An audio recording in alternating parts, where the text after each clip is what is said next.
ગુજરાત રાજ્યમાં રહીએ છીએ, આપણું રાજ્ય પ્રાણી કયું છે? રાજ્ય પ્રાણી કેદી ભાઈ?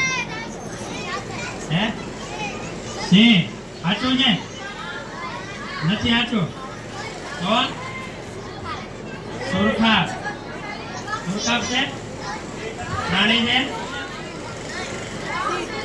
વાઘ રાષ્ટ્રીય પ્રાણી કયું? સિંહ છે.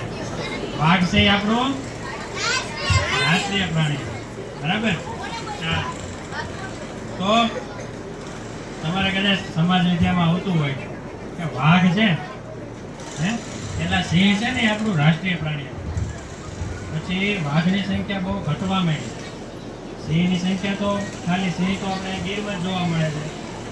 તો પછી સરકારે વાઘની સંખ્યા વધે એટલા માટે એક નવો કાર્યક્રમ લાવ્યા છે વાઘને બચાવવા માટે.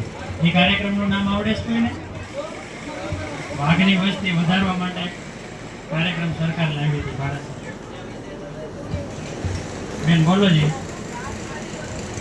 વાઘ કરી શકે. બીજું કોઈ ક્યાં જવાબ? હા ભાઈ રેલી કાઢે. હા સરસ રેલી કાઢે છે. હા એ તો બરાબર છે.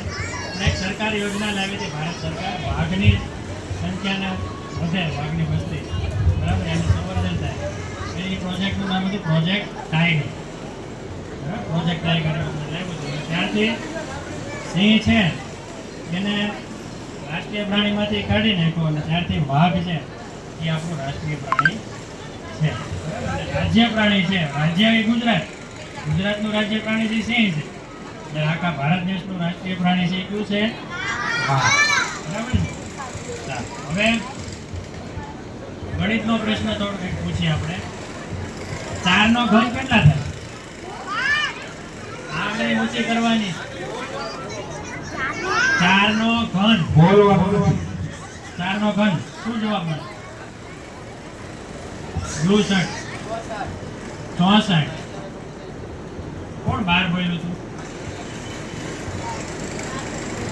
12 જવાબ એ કોકે આપ્યો? 64 જવાબ.